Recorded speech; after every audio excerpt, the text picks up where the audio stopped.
But how could Paul say that they have been, quote, alienated from Christ, right? How does alienated from Christ, quote unquote, fit with the theology of the idea that law was probably referring to Jewish ethnicity and that the Gentile Galatians were seeking to misuse this identity in order to be counted as righteous?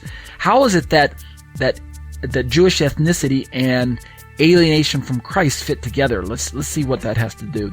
Let's see how that fits together. I say in my commentary, how could Paul say that they've been alienated from Christ and that they have fallen from grace? Right? Fallen from grace. Remember what Luther said earlier above.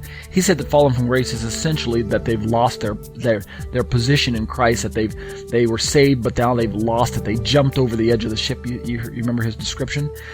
I say in my commentary, does Paul now imagine that his genuine Gentile Christian readers have somehow lost their salvation? Is that what Paul's saying? That when he says fallen from grace, does he mean that they lost their salvation? Is that what alienation from Christ and falling from grace means? Now, here's what I think. I think it hardly possible that Paul would speak of conversion to Judaism for a true Gentile believer as something that would undo a person's position of salvation in Christ. In other words, I don't think that a genuine Christian who converts and becomes a Jew suddenly becomes unsaved because of his taking on Jewish identity like in the first century. You understand my allusion there? My illustration?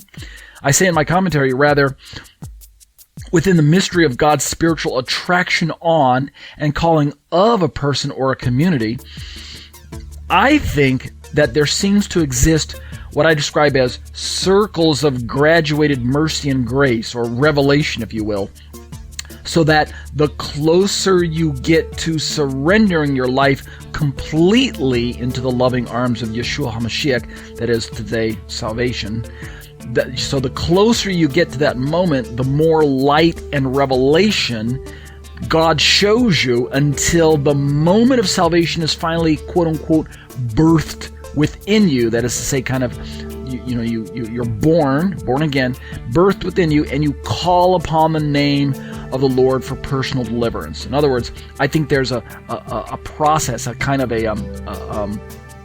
a building up of the moment of salvation that takes place.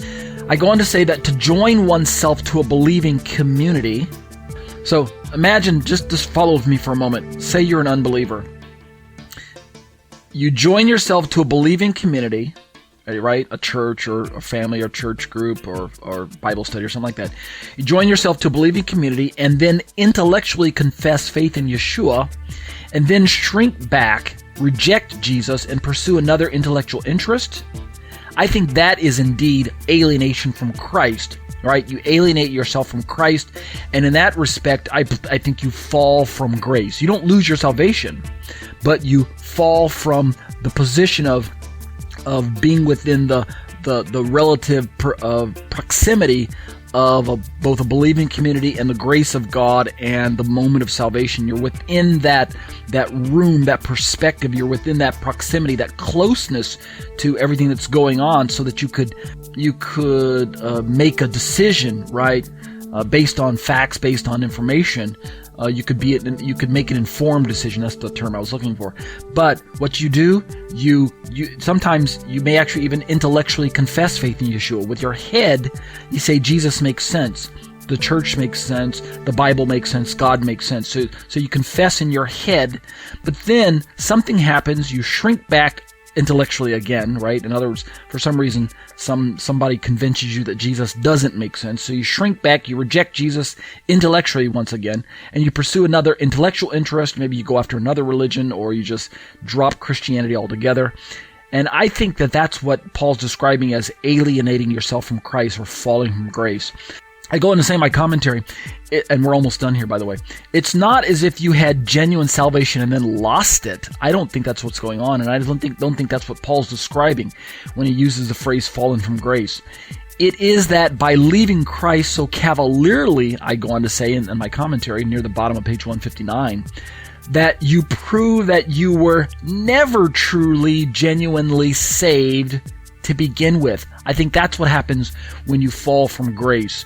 Truly a dangerous game to play with when we're talking about playing with God, considering the sober warnings that we read about in Hebrews chapter 6, verses 4 through 8, which is really a very familiar passage when we're discussing a once saved, always saved, or something like that. Can a genuine Christian lose his salvation?